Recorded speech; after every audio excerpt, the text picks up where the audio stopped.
कर सकते हो। तो वीडियो को लाइक कर देना, अगर आप चैनल पर नए हैं तो सब्सक्राइब भी कर लेना।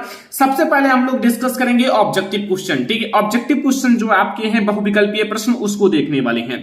ठीक है, तो पहला प्रश्न आप लोग देखो, लिखा हुआ Fe2O3 Fe2O3 प्लस 2Al, ठीक है, gives out Al2O3 plus 2Fe। अब यहां आपको बताना है कि ऊपर दी गई अभिक्रिया किस प्रकार की है।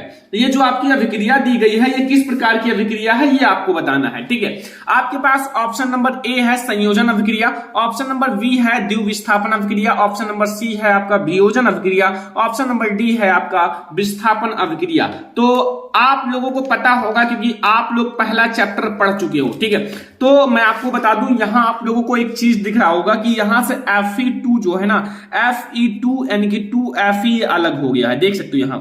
ठीक है, उत्पाद में, और यहां Al2 के साथ O3 जुड़ गया है, यानी कि Al2 के साथ O3 जुड़ गया है। ठीक है, अब Al2 के साथ O3 जुड़ गया है यानी कि इसका विस्थापन हुआ है। ठीक है, O3 किसके साथ विस्थापित हुआ है? Al2 के साथ, इसलिए ये कौन सी अभिक्रिया होगी? विस्थापन अभिक्रिया होगी। ठीक है, विस्थापन अभिक्रिया। तो आई होप कि आपको ये समझ में आ गया होगा पहला ऑब्जेक्टिव क्वेश्चन। ये सारे बहुत ज्यादा इंपॉर्टेंट ऑब्जेक्टिव क्वेश्चन है बोर्ड एग्जाम के लिए। ठीक है, यहां आप लोग दूसरा नंबर क्वेश्चन समझो, लिखा हुआ है अम्लीय विलयन का पीएच मान होता है। जो विलयन अम्लीय होता है उसका पीएच मान कितना होता है ये आपको बताना है। तो अम्लीय विलयन का पीएच मान कितना होता है? आपको पता है कि 0 से लेकर 7 तक जाता है और 7 से लेकर 14 तक जाता है, लेकिन जो 7 होता है वो उदासीन होता है। याद रखना, उदासीन विलयन का पीएच मान 7 होता है, और 7 से नीचे जो विलयन होता है वो अम्लीय होता है, और 7 से अधिक यानी कि 7 से ऊपर जो होता है वो क्षारीय होता है। तो ऑप्शन नंबर ए हमारे पास है 0, ऑप्शन नंबर बी है 7, ऑप्शन नंबर सी है 7 से कम, ऑप्शन नंबर डी है 7 से अधिक। तो अब आप लोग बताओ कि अम्लीय विलयन का पीएच मान कितना होगा। देखो, अम्लीय विलयन का पीएच मान 7 से कम होता है, तो इसलिए आपका कौन सा राइट आंसर होगा? Option number C. ठीक है, ऑप्शन नंबर सी आपका बिल्कुल राइट आंसर हो जाएगा। अगला क्वेश्चन आप लोगों के सामने है, क्वेश्चन नंबर 3। आप लोग यहां देखो, लिखा हुआ है पेयजल, जो पीने वाला जल है, ठीक है, को जीवाणु रहित करने में प्रयोग किया जाता है। जो पीने वाली जल में जीवाणु होते हैं उसको हटाने के लिए किसका प्रयोग किया जाता है? ठीक है, ऑप्शन नंबर ए है CaOCl2, ऑप्शन नंबर बी है CuCl2, ऑप्शन नंबर सी है CaCl2, ऑप्शन नंबर डी है CaCO3। तो अब आप लोग बताओ कि किसका प्रयोग किया जाता है। आपके पास 4 ऑप्शन है, इसमें से आपका कौन सा राइट आंसर है? ठीक है, तो यहां आपका जो राइट आंसर है वो है CaOCl2। ठीक है, याद रखना कि Ca के और Cl2 के बीच में आपका ऑक्सीजन होगा। ठीक है, याद रहना चाहिए आपको ये। अगला क्वेश्चन देखो, क्वेश्चन नंबर 4 आप लोगों से क्या कह रहा है कि निम्नलिखित में से या निम्न में से कौन सी धातु अम्ल में से हाइड्रोजन विस्थापित नहीं कर पाती है या नहीं करती है। ठीक है, ये काफी आसान सा क्वेश्चन है। मैं आपको बता दूं, आप लोग सक्रियता श्रेणी पढ़े होंगे, चैप्टर नंबर 3 में मैंने पढ़ाया है, तो आप लोगों को पता होगा। देखो, हाइड्रोजन यहां होता है, हाइड्रोजन के ऊपर और हाइड्रोजन के नीचे। जो हाइड्रोजन के नीचे होता है वो हाइड्रोजन विस्थापित नहीं कर पाता। क्यों? क्योंकि वो नीचे है हाइड्रोजन से खुद, तो वो कैसे विस्थापित करेंगे। ठीक है, तो इसमें से अब आपको ये पता होना चाहिए कि कौन सा नीचे होता है। ऑप्शन नंबर ए हमारे पास है Fe नहीं होता है, Zn जिंक भी नहीं होता है, ये सब काफी ज्यादा अभिक्रियाशील होती है। Cu एंड Mg भी नहीं होता है। तो आपका इसमें से होता कौन है? वो है कॉपर। कॉपर जो होता है ना वो हाइड्रोजन मतलब अम्ल में से हाइड्रोजन विस्थापित नहीं कर पाएगा। क्यों? क्योंकि ये जो है ना वो हाइड्रोजन के नीचे स्थित है। अब ये सब हाइड्रोजन के ऊपर स्थित है, Fe, Zn, Mg, तो ये आराम से अम्ल में से हाइड्रोजन विस्थापित कर सकते हैं। ठीक है, ये आपको क्वेश्चन नंबर 4 आई होप समझ में आ गया होगा। तो ये हमारा क्वेश्चन नंबर 4। अब हम लोग देखते हैं अगला क्वेश्चन। क्वेश्चन नंबर 5 आप लोग देखो क्या कह रहा है। क्वेश्चन नंबर 5 में आपसे पूछ रहा है कि एथेन का आणविक सूत्र, यहां आपको बताना कि एथेन का आणविक सूत्र C2H6 है। इसमें ऑप्शन नंबर ए है 6 सह संयोजी आबंध है, ऑप्शन नंबर बी है 7 सह संयोजी आबंध है, ऑप्शन नंबर सी है हमारा 8 सह संयोजी आबंध है, ऑप्शन नंबर डी है 6 सह संयोजी आबंध है। तो इसमें से आपका राइट आंसर क्या होगा? आई होप कि आप लोगों को पता होगा। ठीक है, नहीं पता है तो कोई दिक्कत नहीं, मैं आपको बता देता हूं। ठीक है, देखो, कार्बन और कार्बन के मध्य 1 आबंध है और फिर हाइड्रोजन के 6 आबंध है। ठीक है, तो इसका मतलब 1 यहां है और 6 कार्बन के हैं, तो आपका कितना हो गया? 7। ठीक है, तो ये आपका 7 सहसंयोजक आबंध होंगे। ठीक है, याद रहना चाहिए, काफी ज्यादा इंपॉर्टेंट है। ये हमारा हो गया एथेन का आणविक सूत्र C2H6 है। इसमें आपके 7 सहसंयोजक आबंध होते हैं। ओके, अगला आप लोग देखो क्वेश्चन नंबर 6 क्या कह रहा है कि एसिटिक अम्ल का IUPAC नेम होता है। अगर आपको IUPAC नेम लिखना नहीं आता तो आप लोग कमेंट करो, मैं आप लोगों के लिए एक ऐसा वीडियो लाऊंगा जिससे आप चुटकियों में IUPAC नाम लिख सकते हो। ठीक है, मैं आप लोगों के लिए एक ऐसा स्पेशल वीडियो लाऊंगा जिसमें मैं आप लोगों को केवल IUPAC नाम के बारे में बताऊंगा और आप बहुत आसानी से IUPAC का नामकरण कर सकते हो। ठीक है, जैसे एसिटिक अम्ल है। अब एसिटिक अम्ल जो होता है ना, उसमें 2 कार्बन होते हैं। अब 2 कार्बन है तो इसलिए एथ होगा, एथेन, और एथेन में ओइक जोड़ा जाएगा। ठीक है, तो ये याद रखना। जैसे ये हमारा एसिटिक अम्ल है, एसिटिक अम्ल तो होगा नहीं क्योंकि एसिटिक अम्ल खुद पूछा है। एथेनोइक अम्ल है, मेथेनोइक अम्ल है, प्रोपेनोइक अम्ल है। अब आप लोग दिमाग लगाओ ना, मेथेनोइक अम्ल होगा। क्यों? क्योंकि मेथेनोइक अम्ल में 1 कार्बन है, लेकिन हमारा एसिटिक अम्ल में 2 कार्बन है।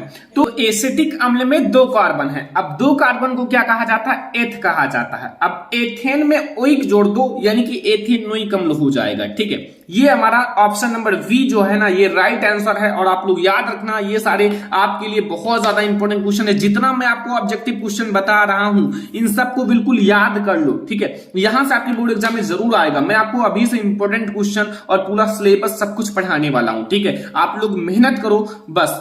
ऑप्शन आपका 7 नंबर क्वेश्चन है कि Li यानी कि लिथियम विकर्ण संबंध दर्शाता है। Li जो है इन चारों में से किसके साथ विकर्ण संबंध दर्शाता है? ऑप्शन नंबर ए है Na यानी कि सोडियम के साथ। ऑप्शन नंबर बी है K यानी कि पोटेशियम के साथ। ऑप्शन नंबर सी है Al एल्यूमिनियम के साथ, या फिर Mg मैग्नीशियम के साथ।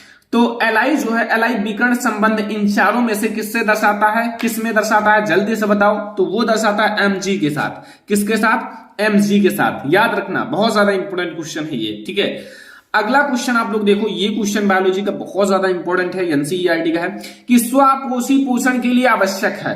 देखो, जो स्वापोषी पोषण होते हैं उनके लिए इन चारों में से कौन सा आवश्यक है? देखो, स्वापोषी पोषण जो स्वयं अपना भोजन बनाते हैं, तो जो स्वयं अपना भोजन बनाते हैं उनके लिए कार्बन डाइऑक्साइड तो बहुत ज्यादा आवश्यक है। ठीक है, कार्बन डाइऑक्साइड भी आवश्यक है, और क्लोरोफिल भी आवश्यक है, और सूर्य का प्रकाश तो बेहद ही आवश्यक है।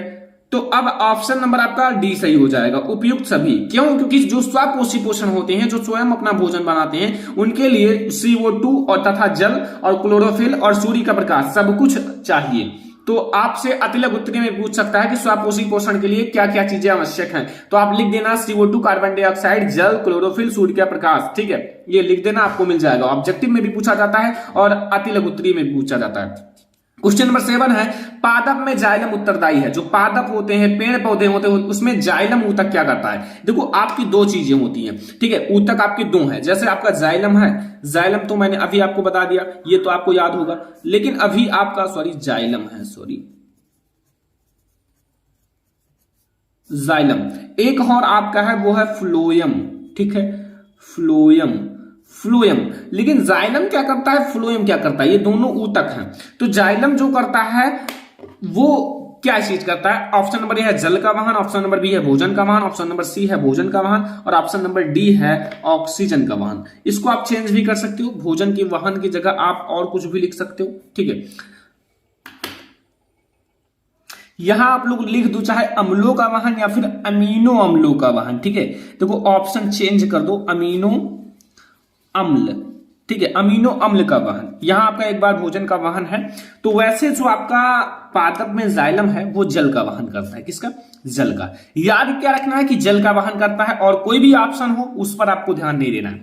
लेकिन जो फ्लोएम होता है वो भोजन का वाहन करता है। फ्लोएम भोजन का। तो फ्लोएम अगर पूछे तो आप भोजन बता दें। देखो, एफ से होता है फ्लोएम और एफ से होता है फूड। तो फूड का वाहन कौन करता है? फ्लोएम। जा से होता है जाइलम, और जे से जाइलम, और जे से जल भी होता है। ठीक है, जा और जल। ठीक है, बस हो गया, आपको ट्रिक भी पता चल गया। तो ये है आपका बहुत ज्यादा इंपॉर्टेंट क्वेश्चन, ऑब्जेक्टिव का क्वेश्चन नंबर 9। अब हम लोग देखेंगे अगला क्वेश्चन नंबर 10। आप लोग देखो, क्वेश्चन नंबर 10 में पूछ रहा है कि प्रागकोश में होते हैं।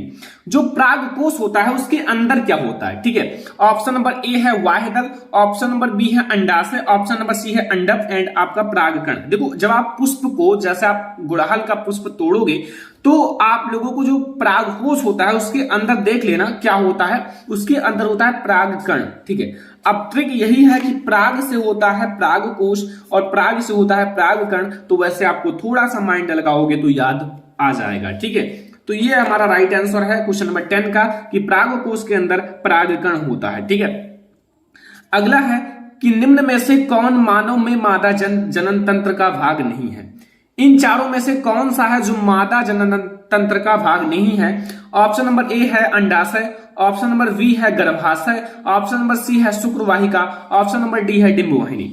तो इसमें से जो आपका मादा जनन तंत्र का भाग नहीं है वो कौन सा है इन चारों में से?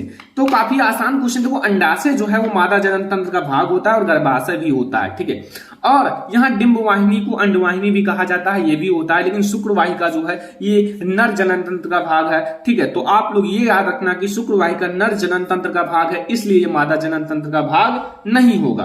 ओके, समझ में आया? क्वेश्चन नंबर आप लोग 12 देखो। 12 नंबर क्वेश्चन में आपसे क्या पूछ रहा है कि पृथक्करण का नियम प्रस्तुत किया। देखो, पृथक्करण का नियम प्रस्तुत किया तो वो आपको पता होगा किसने प्रस्तुत किया था, लेकिन जो मतलब मेंडल जी पृथक्करण का नियम प्रस्तुत किए थे, लेकिन इन्होंने 3 नियम प्रस्तुत किया था। कितने? 3 नियम। पहला है प्रभाविता का नियम, दूसरा है पृथक्करण का नियम, तीसरा है स्वतंत्र अभिवन का नियम। लेकिन आपके लिए इंपॉर्टेंट ज्यादा है स्वतंत्र अभिवन और ये प्रभाविता। पृथक्करण का नियम ऑब्जेक्टिव में पूछता है, लेकिन ये नियम की परिभाषा और ये सारी चीजें पूछ सकता है, तो ऑलरेडी मैंने पढ़ाया है, देख लेना। तो आपके पास ऑप्शन नंबर ए है चार्ल्स डार्विन ने, बी है ह्यूगो डे व्रिज ने, सी है जॉन ग्रेगर मेंडल ने, डी है हमारे पास रॉबर्ट हुक ने। तो पृथक्करण का नियम जो प्रस्तुत किया था वो किसने किया था? ग्रेगर जॉन मेंडल ने। ठीक है, जॉन ग्रेगर मेंडल ने प्रस्तुत किया था। ये आप लोगों को समझ में आ गया। अगला क्वेश्चन आप 13 नंबर क्वेश्चन देखो, इसमें क्या पूछ रहा है कि निम्न में से कौन सा पदार्थ लेंस बनाने के लिए प्रयुक्त नहीं किया जाता। मतलब इसमें आपको बताना है कि निम्न में से कौन सा पदार्थ है जो लेंस बनाने के लिए प्रयुक्त नहीं किया जाता। ऑप्शन नंबर ए है जल, जल का तो भाई लेंस बनाने के लिए प्रयुक्त किया जाता है। ऑप्शन नंबर बी है प्लास्टिक, ऑप्शन नंबर सी है कांच, ऑप्शन नंबर डी है मिट्टी। वैसे कांच का तो प्रयोग भाई किया जाता है, जल का भी प्रयोग किया जाता है, प्लास्टिक का भी प्रयोग किया जाता है लेंस बनाने में, लेकिन मिट्टी का प्रयोग नहीं किया जाता। अगर मिट्टी का प्रयोग किया जाता तो वो पारदर्शी नहीं होता। ठीक है, ये आप लोगों को समझ में आ गया होगा क्वेश्चन नंबर 13। अब हम लोग देखेंगे क्वेश्चन नंबर 14। लिखा हुआ 50 सेंटीमीटर फोकस दूरी वाले उत्तल लेंस की क्षमता होगी। 50 सेंटीमीटर फोकस दूरी है और उसकी आप लोगों को क्षमता बताना है। ठीक है, तो काफी आसान क्वेश्चन है, आई होप कि आप लोगों को पता होगा। ऑप्शन नंबर ए है -2 डायोप्टर, ऑप्शन नंबर बी है +2 डायोप्टर, ऑप्शन नंबर सी है +0.02 डायोप्टर, ऑप्शन नंबर डी है -0.02 डायोप्टर। तो अब आप लोगों का इसमें राइट आंसर क्या होगा? देखो, आप लोग समझना, जैसे आप लोगों का 50 सेंटीमीटर में दिया हुआ, तो सेंटीमीटर में है तो आप लोगों का क्या होता है, जो क्षमता होता है वो फोकस दूरी का व्युत्क्रम होता है। फोकस दूरी का व्युत्क्रम का मतलब 1/f, लेकिन अगर आपका सेंटीमीटर में है तो 100/f कर देना। f की वैल्यू आपकी इतनी है तो यहां आपका कट जाएगा और यहां +2 डायोप्टर हो जाएगा, क्योंकि फोकस दूरी जो होती है ना उत्तल लेंस में प्लस में होती है। तो यहां आपका +2 डायोप्टर बिल्कुल राइट हो जाएगा। इस पर आप निशान लगा दो सही का। ठीक है, आई होप कि आपको ये भी क्वेश्चन बिल्कुल अच्छी तरह से समझ में आ गया होगा। कोई भी पूछे तो आप बता सकते हो। ठीक है, तो चलो अब हम लोग देखते हैं अगला क्वेश्चन। अगला क्वेश्चन आप लोगों के सामने है। देखो, यहां क्वेश्चन नंबर 15 बहुत ज्यादा इंपॉर्टेंट है, आप लोग इसको जरूर तैयार कर लेना। क्वेश्चन है 15 वाला कि अभिनेत्र लेंस की फोकस दूरी में परिवर्तन किया जाता है। जो अभिनेत्र लेंस है उसकी फोकस दूरी में परिवर्तन किया जाता है। ऑप्शन नंबर ए है पुतली द्वारा, ऑप्शन नंबर बी है दृष्टि पटल द्वारा, ऑप्शन नंबर सी है पक्षमावी द्वारा, ऑप्शन नंबर डी है परितारिका द्वारा। तो अभिनेत्र लेंस की जो फोकस दूरी है, फोकस दूरी में परिवर्तन किया जाता है। तो अब आप लोग बता सकते हो किसके द्वारा परिवर्तन किया जाता है? तो ये जो परिवर्तन किया जाता है वो पक्षमावी द्वारा किया जाता है। किसके द्वारा? पक्षमावी द्वारा। ठीक है, याद रखना, अभिनेत्र लेंस की फोकस दूरी में परिवर्तन किया जा सकता है तो वो है पक्षमावी द्वारा। बहुत ज्यादा इंपॉर्टेंट क्वेश्चन है। अगला क्वेश्चन है आप लोग क्वेश्चन नंबर 16 देखो, ये सारा आप लर्न कर लेना आज ही, आप लोग नोट बनाओ, इसको याद करो, ठीक है। फिर आप लोग हमसे मिलना। किसी चालक में धारा का प्रवाह होता है, ऑप्शन नंबर ए है इलेक्ट्रॉन द्वारा, बी है प्रोटॉन द्वारा, सी है न्यूट्रॉनों द्वारा और डी है इनमें से कोई नहीं। तो किसी चालक में जो धारा का प्रवाह होता है वो किसके द्वारा होता है? सभी को पता होगा ये क्वेश्चन, काफी ज्यादा आसान सा क्वेश्चन। देखो चालक में मतलब किसी चालक में जो धारा का प्रवाह होता है वो किसके द्वारा होता है? वो होता है इलेक्ट्रॉनों द्वारा। किसके द्वारा? इलेक्ट्रॉनों द्वारा, ठीक है। ये आप लोगों को समझ में आ गया, इलेक्ट्रॉनों के द्वारा किसी भी चालक में धारा का प्रवाह होता है, ठीक है। अगला क्वेश्चन आप लोगों के सामने है, यहां देखो वेरी इंपॉर्टेंट है कि विद्युत धारा उत्पन्न करने की युक्ति है। जो विद्युत धारा है उसको उत्पन्न करने की युक्ति है। ऑप्शन नंबर ए है जनित्र, बी है अमीटर, सी है गैल्वेनोमीटर, डी है हमारा मोटर। तो विद्युत धारा उत्पन्न करने की इन चारों में से कौन सी युक्ति है? तो वो हमारे पास है जनित्र। कौन सा है? जनित्र है विद्युत धारा उत्पन्न करने की युक्ति, ठीक है। समझ में आ गया। तो ये मैंने आपको बता दिया जो मतलब सबसे ज्यादा इंपॉर्टेंट है, VVIMP कह सकते हो कि आपके ऑब्जेक्टिव क्वेश्चन बहुविकल्पीय प्रश्न। इसको कंप्लीट कर लेना, बिल्कुल आप याद ही कर लेना आज ही, ठीक है। अब हम लोग देखेंगे और सारे क्वेश्चंस, या आप लोग पहले क्वेश्चन पर फोकस करो, पहले ही चैप्टर से है, सारे स्टूडेंट को पता होना चाहिए क्योंकि ये पहले चैप्टर का सबसे ज्यादा इंपॉर्टेंट क्वेश्चन है, ठीक है। आप लोग याद कर लेना कि वायु में जलाने से पहले मैग्नीशियम रिबन को साफ क्यों किया जाता है? क्या आपको पता है कि वायु में जलाने से पहले जो मैग्नीशियम रिबन होता है उसे साफ क्यों किया जाता है? अगर नहीं पता है तो कोई दिक्कत नहीं, मैं आपको थोड़ा सा समझा दूंगा, ठीक है। देखो जो आपका मैग्नीशियम होता है, मैग्नीशियम, ठीक है। अब अगर आप मैग्नीशियम को किसमें? वायु में रखोगे, वायु, देखो वायु मतलब होता है ऑक्सीजन। क्या होता है? ऑक्सीजन। तो यहां प्लस आप ऑक्सीजन भी लिख सकते हो, तो इक्वल टू आपका मैग्नीशियम ऑक्साइड बना देगा, मैग्नीशियम ऑक्साइड यानी कि MgO। तो क्या होता है कि मैग्नीशियम रिबन की सतह पर उपस्थित मैग्नीशियम ऑक्साइड, जब आप मैग्नीशियम को वायु की उपस्थिति में रखोगे तो वो ऑक्सीजन से अभिक्रिया करके मैग्नीशियम ऑक्साइड बना लेता है। अब मैग्नीशियम ऑक्साइड जो होता है वो जल्दी जलता नहीं है, जब इसे जलाओगे तो ये जल्दी जलता नहीं है। तो इसी मैग्नीशियम ऑक्साइड की सतह को साफ करने के लिए हम दहन से पहले इसे रगमाल से रगड़कर साफ कर लेते हैं, ठीक है। मतलब ताकि ये आसानी से जलने लगे। देखो मैग्नीशियम रिबन की सतह पर उपस्थित मैग्नीशियम ऑक्साइड की सतह को साफ करने के लिए दहन से पहले इसे रगमाल से रगड़कर साफ कर लिया जाता है, या फिर रगड़कर साफ कर लिया जाता है। ये आपका क्वेश्चन नंबर फर्स्ट है। आई होप कि आपको बहुत अच्छी तरह से समझ में आ गया होगा। कोई भी कंफ्यूजन हो तो आप पूछ सकते हो, हम आप लोगों को बताएंगे, ठीक है। अगला क्वेश्चन देखो, क्वेश्चन नंबर 2 आप लोग यहां देखो, लिखा हुआ है कि ताजा दूध का पीएच मान 6 होता है। मतलब जो ताजा दूध होता है उसका पीएच मान 6 होता है, लेकिन दही बन जाने पर या फिर दही बन जाने पर इसके पीएच मान में क्या परिवर्तन होगा? अपना उत्तर समझाइए। देखो जो ताजा दूध होता है उसका पीएच मान 6 होता है, लेकिन ये दही बन जाने पर क्या इसके पीएच मान में कमी होगी या वृद्धि होगी? क्या होगा ये हम लोगों को बताना है, ठीक है। तो चलो मैं आपको बताता हूं आखिर होगा क्या। देखो ताजा दूध आपने मतलब पिया होगा तो उसका जो स्वाद होता है वो मीठा होता है, ठीक है। लेकिन जब उसी दूध को दही बना दिया जाता है तो उसका स्वाद क्या हो जाता है? खट्टा हो जाता है, यानी कि उसमें अम्लीय प्रकृति आ जाती है, ठीक है। अम्लीय प्रकृति आ जाती है। तो यहां को लिखना है कि ताजे दूध का पीएच मान तो 6 होता है, ये आपको पता चल गया, परंतु दही बन जाने पर इसके पीएच मान में कमी होगी। देखो कमी इसलिए होगी क्योंकि अम्लीय विलयन का पीएच मान कम होता है, ठीक है। अम्लीय विलयन का पीएच मान जो 7 से कम होता है, तो जब खट्टा और ज्यादा हो जाएगा, जैसे खट्टा हो जाएगा तो उसका पीएच मान क्या होगा? कम होगा, ठीक है। तथा इसकी अम्लीय प्रकृति बढ़ जाएगी। अब ये खट्टा हो जाएगा तो इसलिए इसकी अम्लीय प्रकृति क्या हो जाएगी? बढ़ जाएगी। इसकी जांच हम इस तथ्य से कर सकते हैं कि ताजा दूध मीठा होता है परंतु दही खट्टा होता है। देखो मीठा होगा तो उसका पीएच मान अधिक होगा। अगर खट्टा जितना ज्यादा है, जैसे नींबू बहुत ज्यादा खट्टा होता है तो उसका पीएच मान बहुत कम होता है, 2 पॉइंट कुछ होता है, ठीक है। तो ये आप लोग याद रखना। ऐसे में आप पूरा याद रखो जितना मैं आपको क्वेश्चन बता रहा हूं, हर एक क्वेश्चन आप माइंड में रट लो, याद कर लो, समझ लो, ठीक है। अगला देखो आप लोग क्वेश्चन नंबर 3 कि कॉपर के 2 प्रमुख अयस्कों के नाम व सूत्र लिखिए। जो कॉपर के 2 प्रमुख अयस्क हैं उनके नाम लिखना है और उसका सूत्र भी लिखना है। तो आपका पहला है वो है सल्फाइड अयस्क, मतलब कॉपर के पहला जो अयस्क है वो है सल्फाइड अयस्क, दूसरा है ऑक्साइड अयस्क। लेकिन अब सल्फाइड अयस्क में आपका पाया जाता है कॉपर ग्लैंस Cu2S। देखो सल्फाइड अयस्क में S लगा होगा, ऑक्साइड अयस्क में O लगा होगा। O से ऑक्सीजन होता है, O से ऑक्साइड होता है, लेकिन S से सल्फाइड होता है। वह कॉपर पाइराइट का सूत्र होता है CuFeS2, ठीक है।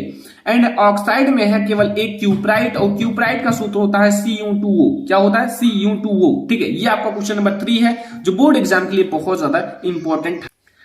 क्वेश्चन नंबर 4 आप लोग समझो कि योगात्मक अभिक्रिया पर संक्षिप्त टिप्पणी लिखिए। जो योगात्मक अभिक्रिया होता है उस पर आपको टिप्पणी लिखना है। ठीक है, ये बहुत ज्यादा इंपॉर्टेंट क्वेश्चन है, मैंने लिखा भी है कि वेरी इंपॉर्टेंट है, क्योंकि ये क्वेश्चन आपके बोर्ड एग्जाम में बार बार रिपीट हो रहा है। ठीक है, देखो सबसे पहले आपको लिखना है कि योगात्मक का मतलब होता है जुड़ना। क्या होता है? जुड़ना। जैसे 1 + 1 2 हो गया। ठीक, मतलब दो चीजें मिलकर क्या बना दी? एक बना दिया। जैसे ए है, A + B, दो चीजें मिली लेकिन बना क्या? AB, एक बन गया। मतलब दो चीजें मिलकर एक चीज बना दिया। ठीक है, तो योगात्मक अभिक्रिया में पदार्थ जो होते हैं आपस में संयोग करके एक पदार्थ बनाते हैं। क्या बनाते हैं? एक पदार्थ बनाते हैं, तथा कोई भी अन्य पदार्थ नहीं बनता है। देखो, जब योगात्मक अभिक्रिया का मतलब है जो पदार्थ होते हैं आपस में जुड़ते हैं, संयोग करते हैं, और संयोग करने पर केवल एक पदार्थ का निर्माण करते हैं, लेकिन उसके अलावा कोई और पदार्थ का निर्माण नहीं करते हैं। जैसे आपका उदाहरण है आपका CH2 है, डबल बॉन्ड CH2। ठीक है, अब प्लस H2 है। अब ये दोनों लोग मिले, मतलब CH2 double bond CH2 + H2, ये दोनों लोग मिले और यहां उत्प्रेरक है Na और 200 से 300 डिग्री सेल्सियस पर गर्म करा गया, तो यहां आपका बना C। ठीक है, and H3 single bond CH3, ये एक ही चीज है। क्या है? एक ही चीज है। जैसे आपका अगर इसको ऐसा भी लिख सकते हो C2H6, इसको ऐसे भी लिख सकते हो। ठीक है, यह एथेन है। क्या है? एथेन। देखो ये आपका CnH2n एंड +2 पर अप्लाई हो रहा है ना। देखो यहां आपका C की वैल्यू 2 है और यानी कि 2 दूनी 4 2 6। ठीक है, तो इसलिए आपका एथेन हो जाएगा। तो ये आपका उदाहरण मैंने बता दिया, समीकरण, और ये मैंने मतलब परिभाषा बता दिया। योगात्मक अभिक्रिया में पदार्थ जो होते हैं आपस में संयोग करके केवल एक पदार्थ बनाते हैं तथा कोई भी अन्य पदार्थ नहीं बनता है, यही हमारा योगात्मक अभिक्रिया कहलाता है। उदाहरण के लिए मैंने आपको बहुत अच्छा और सरल सा उदाहरण बताया है। ठीक है, अगला देखो, अगला क्वेश्चन बहुत ज्यादा इंपॉर्टेंट है। लिखा हुआ है आधुनिक आवर्त सारणी का नियम लिखिए। देखो दो नियम है, एक तो मेंडलीव की आवर्त सारणी का और एक हमारा है आधुनिक आवर्त सारणी। दोनों बहुत ज्यादा इंपॉर्टेंट है और थोड़ा सा चेंजेस है, एक अंक मतलब एक लाइन का छोटा सा चेंजेस, एक अक्षर का है। देखो आधुनिक आवर्त सारणी के नियमानुसार तत्व जो होते हैं, तत्वों के भौतिक, जैसे तत्व जो होते हैं उनके भौतिक तथा रासायनिक गुण उनके परमाणु क्रमांक के आवर्ती फलन होते हैं। मतलब आवर्त जो आधुनिक आवर्त के नियमानुसार तत्वों के जो भौतिक तथा रासायनिक गुण होते हैं वो उनके परमाणु क्रमांक के आवर्ती फलन होते हैं। लेकिन अब मेंडलीव जी के बारे में बताया जाए तो वो बताया था मेंडलीव की आवर्त सारणी के अनुसार तत्वों की भौतिक तथा रासायनिक गुण उनके परमाणु भार बताया था, परमाणु भार के आवर्ती फलन होते हैं। बस मेंडलीव जी ने परमाणु भार बताया था और आधुनिक आवर्त सारणी में वो क्या बताया गया? परमाणु क्रमांक। ठीक है, बस इतना चेंज है, परमाणु भार और परमाणु क्रमांक। ठीक है, atomic number and atomic mass में। ठीक है, अगला क्वेश्चन नंबर 6 बहुत ज्यादा इंपॉर्टेंट है। श्वसन को परिभाषित कीजिए। देखो बहुत सारे बच्चे श्वसन को परिभाषित नहीं कर पाते हैं, लेकिन आज मैं आपको एक सटीक एक अच्छा सा उदाहरण के साथ मैं आपको समझाने वाला हूं। ठीक है, श्वसन को, तो श्वसन को आप कैसे परिभाषित करोगे? देखो श्वसन वह क्रिया है, जो श्वसन होती है वह क्रिया है जिसमें कोशिका जो होता है, कोशिका के अंदर कार्बनिक यौगिक प्राय ग्लूकोज, जैसे ग्लूकोज जो है C6H12O6 में ऑक्सीजन से अभिक्रिया कराओ तब वो होता है ऑक्सीकरण। जैसे किसी के साथ जब आप ऑक्सीजन से अभिक्रिया कराओगे तो उसका मतलब ही होता है ऑक्सीकरण, तो ग्लूकोज का ऑक्सीकरण होता है। अब ग्लूकोज का ऑक्सीजन से अभिक्रिया कराया गया। अब इस क्रिया में कार्बन डाइऑक्साइड, इस क्रिया में CO2 अर्थात कार्बन डाइऑक्साइड तथा ऊर्जा उत्पन्न होती है। इस ऊर्जा को विशेष ATP अणुओं में आपका विभुवीय ऊर्जा के रूप में संचित किया जाता है। ठीक है, याद हो गया? कोई दिक्कत नहीं, मैं आपको थोड़ा सा समझाता हूं एग्जाम्पल के साथ, तुरंत याद हो जाएगा। देखो मैंने कहा कि ग्लूकोज C6H12O6 का मैंने ऑक्सीकरण किया। ऑक्सीकरण का मतलब है ऑक्सीजन से अभिक्रिया करा। अब यहाँ 6CO2 है, 6O2 है, इतना याद रखना। फिर यहाँ हमें मिलेगा 6CO2 मिलेगा प्लस 6H2O मिलेगा। ठीक है, याद रखना कि यहां हमारा पहले ग्लूकोज का फार्मूला लिखो, फिर आपको 6O2 लेना है, 6CO2 लेना है और 6 ही H2O लेना है। मतलब 3 बार आपको फर्स्ट बार 6 लेना है, सेकंड बार 6 लेना है, थर्ड बार 6 लेना है। ठीक है, और प्लस हमारा 673 कैलोरी ऊर्जा मुक्त होती है। अब आपका अगर ये ऊर्जा बाहर निकल रही है तो आप लोग कमेंट कर देना ये कौन सी अभिक्रिया है, ऊष्माक्षेपी है या ऊष्माशोषी है। ठीक है, ये कमेंट कर देना क्योंकि ये बाहर निकल रहा है, ये याद रखना, उत्सर्जित कर रहा है। अगला क्वेश्चन देखो, यहां आपका क्वेश्चन नंबर 7 है। लिखा हुआ है द्विखंडन तथा बहुखंडन से किस प्रकार भिन्न है। मतलब द्विखंडन तथा बहुखंडन की परिभाषा बताना है। द्विखंडन और बहुखंडन के बारे में क्या जानते हो? नाम से स्पष्ट है, द्वि मतलब होता है दो, खंडन का मतलब होता है टूटना, यानी कि दो खंडों में टूटना, ये हो गया द्विखंडन। देखो मैं आपको मोटी मोटा समझा देता हूं। और बहुखंडन, बहु का मतलब होता है बहुत, खंडन मतलब होता है टूटना, यानी कि बहुत सारे खंडों में टूटना। अब आप लोग समझो कैसे, ये आप लोगों को समझना जरूरी है। द्विखंडन हेडिंग डाल देना, लिख देना, इस विधि द्वारा एक कोशिकीय जीव दो भागों में विभाजित होता है या विभक्त होता है। मतलब इसमें एक कोशिकीय जीव जो होता है ना, एक कोशिकीय जिसके अंदर एक कोशिका होती है, जैसे अमीबा है, पैरामीशियम है, वो दो भागों में विभक्त हो जाता है और प्रत्येक भाग एक नए जीव में विकसित हो जाता है। जैसे आपका अमीबा, अमीबा एक ही अमीबा रहता है, इसका कोई आकार नहीं होता, और वो मतलब बीच से ऐसे, ठीक है, फिर ऐसे बीच में से हो जाता है, फिर इसी से दो अमीबा बन जाते हैं। ठीक है, इसका कोई आकार नहीं होता है, दो अमीबा बन जाते हैं, मतलब एक चीज से दो, और ये एक कोशिकीय है, एक से दो में विभक्त हो गया, इसलिए मैंने इसका मतलब वो लिया है उदाहरण। ठीक है, समझ में आ गया। अब बहुखंडन समझ लो, इस विधि में एक कोशिकीय जीव जो होते हैं अनेक भागों में विभक्त होता है। मतलब इसमें क्या होता है, इस विधि में जो एक कोशिकीय जीव है वो अनेक भागों, बहु मतलब होता है बहुत, खंडन मतलब टूटना, मतलब अनेक भागों में विभक्त होता है तथा प्रत्येक भाग एक नए जीव में विकसित हो जाता है। जैसे प्रत्येक भाग चाहे 100 खंडों में विभक्त हुआ, लेकिन वो प्रत्येक भाग एक नए जीव में विकसित हो जाता है।